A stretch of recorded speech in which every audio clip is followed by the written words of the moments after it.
Good morning all of you. आज मैं आपको राजनीतिक समानता और सामाजिक समानता पर चर्चा करूँगा, जिसकी आवश्यकता भी और भारत में तेज़ी से बढ़ भी रही है।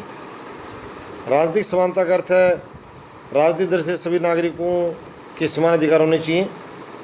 सभी का अधिकार है कि वे राजनीतिक प्रक्रियाओं समान रूप से सभी राजनीतिक प्रक्रियाओं को समान रूप से प्रभावित कर सकें। राजतंत्र कुलीन तंत्र तथा तानाशाही व्यवस्था में एक साधारण व्यक्ति शासक वर्ग से बिल्कुल अलग रहता है। ऐसी व्यवस्थाओं के संबंध में लिटसन का कथन है, साधारणतः अत्यधिक लोगों पर ऐसे व्यक्तियों का तथा थोड़ी व्यक्तियों के हितों में शासन होता रहा है। किसी शासन व्यवस्था में साधारण व्यक्ति के लिए संभव नहीं हो सकता कि शासन प्रक्रिया में हाथ बटा सके। लोकतंत्र ऐसी शासन व्यवस्था है। मैं लोकतंत्र की महिमा मंडन भी कर रहा हूँ, इसकी विशेषता और गुण भी बता रहा हूँ कि वास्तव में बहुत ही पवित्र व्यवस्था लोकतंत्र की ऐसी व्यवस्था शासन व्यवस्था जो सभी व्यक्ति बिना किसी भेदभाव के राजनीतिक गतिविधियों में सहभागी बन सकें। जहाँ राजनीतिक समानता होती है वहाँ राजनीतिक अधिकारों के विषय में किसी नागरिक से किसी आधार पर कोई भेदभाव नहीं किया जाता। इस विषय में यदि किया भी जाता हो दंडनीय है, अगर भेदभाव का प्रयास करे तो दंडनीय भी। इस विषय में कुशमैन का कथन है, व्यवहार में राजनीतिक समानता का आदर्श वयस्क मताधिकार तथा प्रतिनिधि सरकार संक्षेप में आधुनिक प्रजातंत्र केंद्रित है। मैं कुशमैन के कथन को फिर बता रहा हूँ, व्यवहार में राजनीतिक समानता का आदर्श वयस्क मताधिकार तथा प्रतिनिधि सरकार संक्षेप में आधुनिक प्रजातंत्र पर केंद्रित है। यानी दोनों चीज़ें सभी को आप देखते हो, वयस्क मताधिकार है और प्रतिनिधि सरकार ये आधुनिक प्रजातंत्र पर केंद्रित हैं। मैं राजनीतिक समानता उन तथ्यों से स्पष्ट करूँगा। मताधिकार, राइट टू वोट। लोकतांत्रिक शासन प्रणाली में अपने प्रतिनिधियों का चुनाव करने के लिए नागरिकों को मताधिकार दिया जाता है। नागरिकों को बिना किसी भेदभाव के यथा जन्म, जाति, धर्म, संप्रदाय, रंग, लिंग के आधार पर निश्चित आयु के पश्चात प्रदान किया जाता है। यानी इसमें कुछ नहीं देखा जाता कि आपका जन्म स्थान क्या है, आपकी जाति क्या, आपका धर्म क्या है, संप्रदाय क्या है, रंग और लिंग, यानी ये सब बातें गौण होती हैं और सभी को मताधिकार दिया जाता है 18 वर्ष की आयु प्राप्त होने के पश्चात। महिलाओं को पुरुषों के समान मताधिकार प्रदान किया गया है। केवल लिंग के आधार पर आद्य राष्ट्र मताधिकार से वंचित रखना न्यायोचित नहीं है। केवल अवयस्क, विदेशियों, मूर्ख, पागल लोगों को मताधिकार से वंचित किया जाना चाहिए। ये जरूर कहा जाता है जो मूर्ख हैं, पागल घोषित हैं, दिवालिया हैं, उनको मताधिकार से वंचित किया जा सकता है। चुनाव लड़ने का अधिकार, में राजनीतिक समानता का दूसरा बिंदु जो है वो चुनाव लड़ने का अधिकार, राइट टू कंटेस्ट इलेक्शन। राजनीतिक समानता के अंतर्गत सभी नागरिकों को बिना किसी भेदभाव के चुनाव लड़ने की स्वतंत्रता है। संविधान तथा कानून द्वारा निर्धारित योग्यता पूरा करने वाला प्रत्येक व्यक्ति चुनाव लड़ने का समान अधिकार रखता है। सरकारी पद प्राप्त करने का अधिकार, तीसरा सबसे जो महत्वपूर्ण आज के युवाओं को जो मैं सूचित करना चाहता हूँ, जो इस राजनीतिक समानता के माध्यम से, right to hold public office. आप हर पद पर हर व्यक्ति को अधिकार है, उस पद को प्राप्त कर सकता है, वो उसका आवेदक बन सकता है यदि योग्यता धारण करता हो तो। सरकारी पद प्राप्त करने का अधिकार, राजकीय नियुक्ति तो राजकीय सम्मान के लिए सभी को समान रूप से अधिकार माना जाता है। कोई भी नागरिक जो आवश्यक योग्यता पूरी करता हो सरकारी प्राप्त करने का पूरा अधिकार है। इस संबंध में ये उल्लेखनीय है कि किसी वर्ग अथवा जाति के लोगों के लिए सरकारी से कुछ स्थान, हाँ ये हमारे लोगों को प्रतिनिधित्व देने के लिए जो आरक्षण व्यवस्था की गई, परंतु उस वर्ग से संबंधित व्यक्ति से दावेदार बराबर उनमें समानता रहेगी। यदि कोई भी भूतपूर्व सैनिकों के लिए भी आरक्षित पद है, मैं आपको थोड़ी मोटी भाषा, तो फिर भूतपूर्व सैनिकों में कोई भी भेदभाव नहीं किया जाएगा, वो सभी उसके लिए आवेदक माने जाएंगे, उन्हें फिर योग्यता को वरीयता दी जाएगी उस पद को धारण करने के लिए। सरकार का विरोध करने का अधिकार, राइट टू रेसिस्ट गवर्नमेंट। लोकतंत्रीय शासन व्यवस्था में सरकार का विरोध करने का, यदि सरकार की नीति अनुचित है तो सबको समान अधिकार है। रेजिस्टेंस हम दिखा सकते हैं, परंतु सरकार का विरोध केवल संवैधानिक सीमाओं में रहकर किया जाता है। सरकार के विरुद्ध विद्रोह करने का अधिकार नहीं दिया जाता, ये जरूर है। ये ज़्यादातर अफ्रीकन देश जो है ज़्यादा इसके शिकार हैं कि वहाँ शासन के विरुद्ध विद्रोह जो है हिंसात्मक रूप लेता है। वो सत्ता परिवर्तन के लिए, अपदस्थ करने के लिए सत्ता को, वो विरोध भी नहीं था। विरोध करने वाला अधिकार है, उसकी नीतियों की आलोचना कर सकते हैं। अगर केंद्रीय राज्य सरकार द्वारा अगर किसी मुद्दे को नीति निर्माण किया जा रहा है, कानून निर्माण किया जा रहा है, महज सहमति रखते हैं तो नागरिक खुले रूप से उसका अपनी असहमति दर्शा सकते हैं, विरोध कर सकते हैं, परंतु संवैधानिक तरीके से किसी प्रजातंत्र शासन व्यवस्था वैसा अधिकार लोगों को, हाँ ये सरकार के विद्रोह करने का अधिकार ये इसमें नहीं आता है। याचिका देने का अधिकार, आलोचना का अधिकार आता है, विद्रोह करने का अधिकार नहीं आता। मैं ये बात इसमें थोड़ा बताना चाहूँगा आपको। विरोध और विद्रोह में फर्क, याचिका देने का अधिकार, राइट टू पेटिशन। लोकतंत्र किसी व्यक्ति के साथ किसी भी कर्मचारी का अधिकार द्वारा दिए गए अत्याचार के विरुद्ध आवेदन पत्र देने का अधिकार है। ऐसी याचिका व्यक्तिगत रूप से तथा समग्र रूप से पेश की जाती है। यदि उच्च अधिकार द्वारा न्याय नहीं मिले तो न्यायालय में अपील की जा सकती है। राजनीतिक दल बनाने का अधिकार, right to form political parties. हाँ, ये भी राजनीतिक समानता के अंदर आती है। राजनीतिक समानता के अंदर देश के नागरिकों को राजनीतिक दल का गठन करने, दल का सदस्य बनने तथा दल छोड़ने का अधिकार प्राप्त होता है। राजनीतिक दलों के बिना कोई भी लोकतांत्रिक शासन व्यवस्था सफलतापूर्वक कार्य नहीं कर सकती। इसलिए देश के सभी नागरिकों को समान रूप से अधिकार प्राप्त हो किसी राजनीतिक दल का गठन करें, किसी दल के सदस्य बने तथा दल का प्रचार करें, तो उसके लिए चंदा दे सकते हैं तथा चंदा एकत्र कर सकते हैं।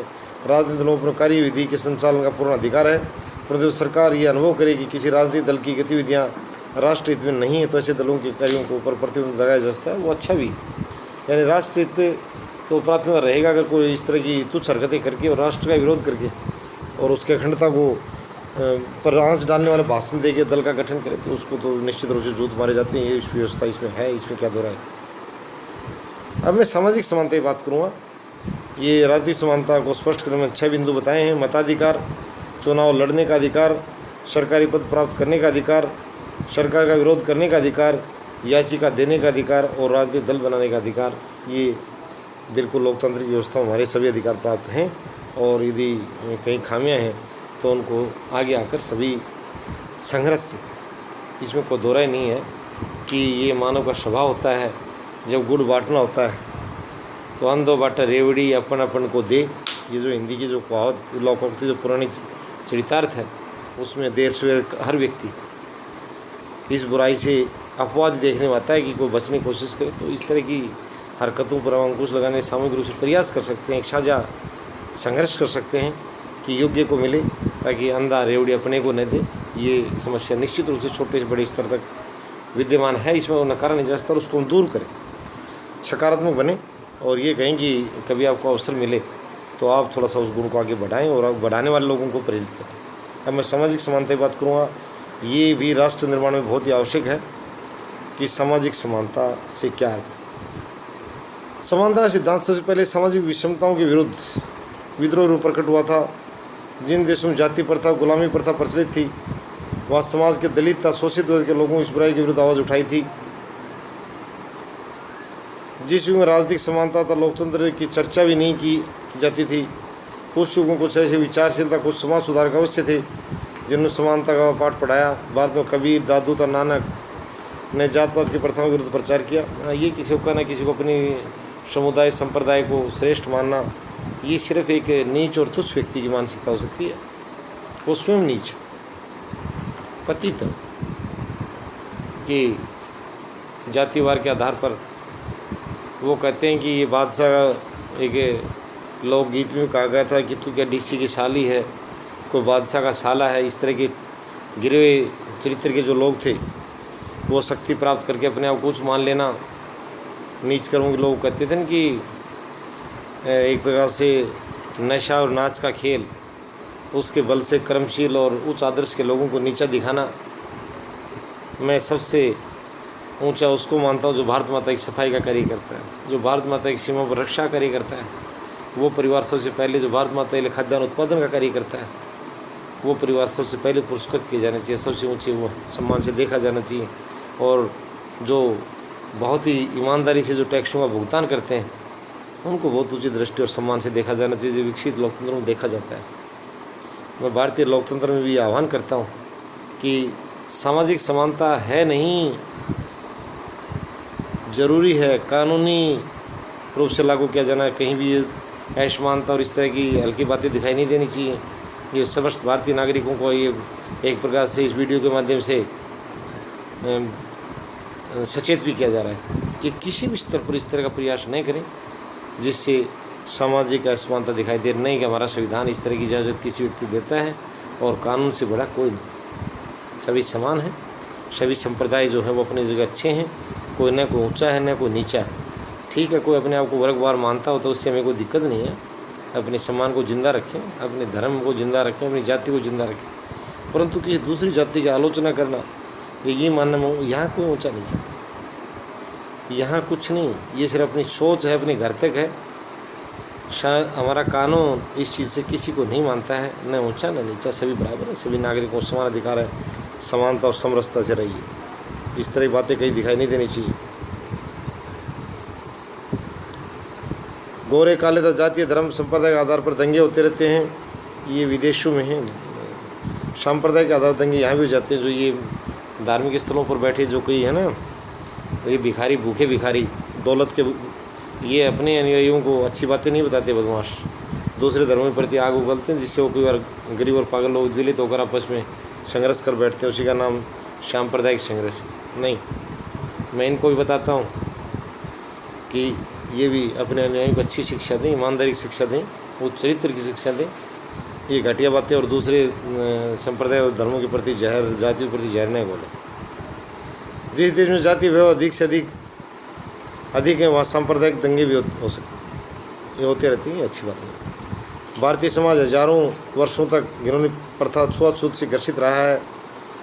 ऐसी गुलाम मानसिकता के अंदर लोगों ने पला पोसा था कि लोग संगठित न और इन राष्ट्रवाद न और आने में नहीं दिया। लोगों के अंदर जातीयता ज़्यादा भरी, राष्ट्रीयता कम भरी गई। परंतु आज हमें राष्ट्रीयता पैदा करनी है और जातीयता और धार्मिक संकीर्णताओं को ख़त्म करना है। स्वतंत्रता प्रथा, छुआछूत को समाप्त करने कानून बनाए गए, फिर भी देश में ये कुप्रथा समाप्त नहीं हो रही है। कुछ लोग के अंदर जो धुर मानसिकता और जो लोग मेहनतकश लोग नहीं है, वो चाहते हैं कि इस तरह की जोड़ तोड़ से, मैंने भी बताया था, नशे का और नाच का धंधा करने वाले जो लोग हैं, ये वो भारतीय समाज जिस पर कुप्रथाओं को पाले रखना चाहते हैं, उनको जो है नकारना ज़रूरी है और समानता को प्रोत्साहित करें। और इस तरह की जो छुआछूत जैसी गंदी बातें हमारे समाज में देखने में नहीं आनी चाहिए, तभी राष्ट्रवाद आगे बढ़ेगा, हम उन बुराइयों से ऊपर आ पाएंगे। भारतीय समाज हज़ारों वर्षों तक जो ग्रसित रहा था, वो पहली बात अलग है। हमें 1947 के बाद 2047 आएगी, उसमें हमें यह आह्वान भी करना है कि हमारा समाज आज 100 साल बाद में शिष्य जैसा हो गया। ऐसा सब शिक्षित लोगों को मिलकर प्रयास करना है। सामाजिक समानता से पूरा समाज सभी व्यक्तियों को समाज की दृष्टि से समान समझा जाए। किसी व्यक्ति के साथ जन्म, जाति, धर्म, संप्रदाय, रंग, लिंग, वंश तथा सामाजिक पद पर प्रतिष्ठा आधार किसी प्रकार कोई भेदभाव नहीं होना चाहिए। किसी व्यक्ति को इनमें से किसी भी आधार पर समाज में कोई महत्व नहीं मिलना चाहिए कि ये अमुक जाति से संबंध रखता है, गलत बात है। सभी व्यक्ति, मैं ये भी कहना चाहूँगा भारतीय समाज और कानून को कि ये जो बड़े पदों पर पदासीन व्यक्ति हैं, वो इस तरह के सामाजिक संगठनों में कम भाग लें। जाति धर्म पर जो आधारित संगठन में कम भाग लेने की कोशिश करें, अधिकारीगण और नेतागण। सभी व्यक्ति समाज के लाभदायक अंग हैं। समाज के सभी की स्थिति समान है और सभी को एक समान अधिकार प्राप्त है। जिस समाज में किसी आधार किसी प्रकार का भेदभाव है, वहाँ सामाजिक समानता का होना संभव है। अमेरिका में आज भी गोरे काले का भेद देखने को मिलता है। ऐसी स्थिति में निश्चित रूप से समानता सिद्धांत के प्रतिकूल वो सामाजिक दृष्टि से करते हुए, फिर कानूनी दृष्टि तो वहाँ भी ऐसा नहीं है। सामाजिक समानता के अनेक पक्ष हैं। सामाजिक समानता के कुछ महत्वपूर्ण पक्ष निम्न हैं। भेदभाव का अभाव, अब्सेंस ऑफ डिस्क्रिमिनेशन। सामाजिक समानता की सबसे महत्वपूर्ण विशेषता है रंग, जाति, धर्म, वंश, संप्रदाय, रंग, लिंग के आधार पर किसी को श्रेष्ठ और किसी को हे नहीं माना जाना चाहिए। स्त्रियों को पुरुषों की अपेक्षा कम अधिकार नहीं दिए जाएं। यदि कानून किसी व्यक्ति का जन्म, जाति, धर्म अथवा नस्ल के आधार को भेदभाव करता है तो वहाँ सामाजिक समानता स्थापित नहीं हो सकती। तो भेदभाव का अभाव होना चाहिए, वहाँ ये चीज़ देखने को नहीं आनी चाहिए। विशेष अधिकारों का अभाव, अब्सेंस ऑफ प्रिविलेजेज। मैं तो ये कहता हूँ अगर किसी देश में किसी पर विशेष अधिकार हैं भी प्रत्येक से प्रत्येक स्वरूप में, तो वो धीरे धीरे समाप्त कर दिए जाने चाहिए। सामाजिक समानता में किसी व्यक्ति अथवा समुदाय को विशेष सुविधाएं, अधिकार प्रदान नहीं किए जाते। व्यक्ति धर्म अथवा किसी आधार पर किसी को श्रेष्ठ बनना चाहता है, इस विशेष अधिकार प्रदान करना समानता के सिद्धांत के विरुद्ध है। समान अवसर, इक्वल अपॉर्चुनिटी, सभी को समान अवसर प्राप्त हो जिससे प्रत्येक व्यक्ति अपना सर्वोत्तम विकास करने सफल हो सके।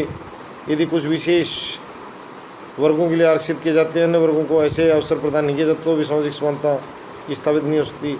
हाँ, निश्चित रूप से हमारे भारतीय संविधान में ये ज़रूर व्यवस्था की गई है कि जो वंचित तबके हैं उनको कुछ इस तरह की व्यवस्था प्रावधान किए गए हैं आरक्षण तहत, ताकि वो समाज की मुख्य धारा में आ सकें। वो असमानता नहीं है, वो हमारा संविधान इजाज़त देता है कि ताकि वो समान बन सके और उनको विकास का अवसर मिले और राष्ट्रीय धारा में जुड़ सके। तो इक्वल अपॉर्चुनिटी होनी चाहिए, ये भी इसी का हिस्सा है। सुरक्षा में भेदभाव का प्रावधान, जनता जाति के आधार पर भेदभाव करना सामाजिक समानता के सिद्धांत के विरुद्ध है। परंतु यदि कुछ विशेष परिस्थितियों के साथ भेदभाव सामाजिक समानता के लिए आवश्यक बन गया, जैसे भारत में छुआछूत की समस्या सदियों पुरानी है, अनुसूचित जाति और जनजाति के लिए आरक्षण, महिलाओं तो बच्चों के लिए किसी वैसे अन्य समुदाय के लोगों के लिए विशेष सुविधा प्रदान दी जाती है, तो किसी प्रकार की सामाजिक समानता के सिद्धांत के विरुद्ध, ये विरुद्ध नहीं है सामाजिक समानता। ये सामाजिक समानता को बनाए रखने के लिए इस तरह के प्रावधान किए गए हैं और वो सफल भी रहे हैं। आज मैं ये बता देता हूँ, जो आरक्षित श्रेणियाँ जो हैं, आज उनमें शिक्षा का स्तर देखो आप। आज आरक्षित श्रेणी की बहुत सी जो मेरिटें हैं चयन की, वो सामान्य स्तर से ऊपर गई हुई है। उन लोगों में शिक्षा का जबरदस्त प्रसार हुआ है, शिक्षा प्रति रुझान बढ़ा है।